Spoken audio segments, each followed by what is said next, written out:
and WMTW News 8 political reporter Paul Merrill is here now with some new poll numbers. Paul.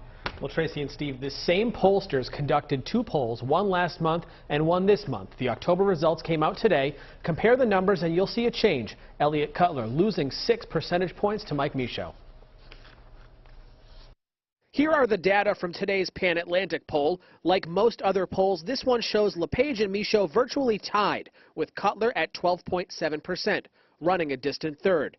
He was closer last month when the same poll showed him at 19.5%.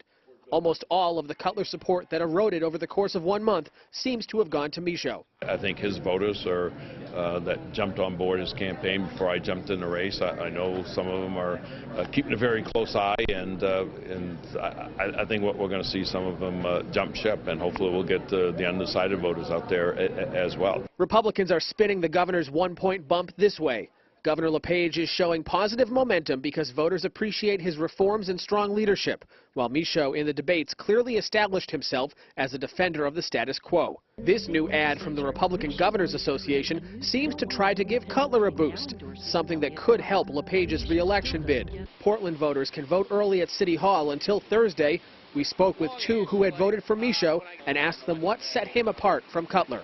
To be quite honest, I feel like sometimes the independent is really just not necessarily a wasted vote, but it's giving the vote to the opposing person in some cases. There are quantitative and qualitative differences between Michaud and LePage, and Cutler can't win. So, to me, voting for Cutler is throwing your vote. The Cutler campaign response comes from campaign manager Ted O'Mara.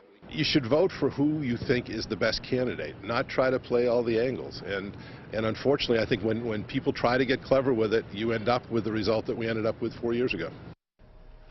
And speaking of 4 years ago, throughout this whole race, Cutler has been pointing out that he peaked late in 2010. We asked his campaign manager today what polls showed 1 week before Election Day 2010, 4 years ago today. He said back then Cutler was polling above the 20% mark. Live in the studio, Paul Merrill, WMTW News 8.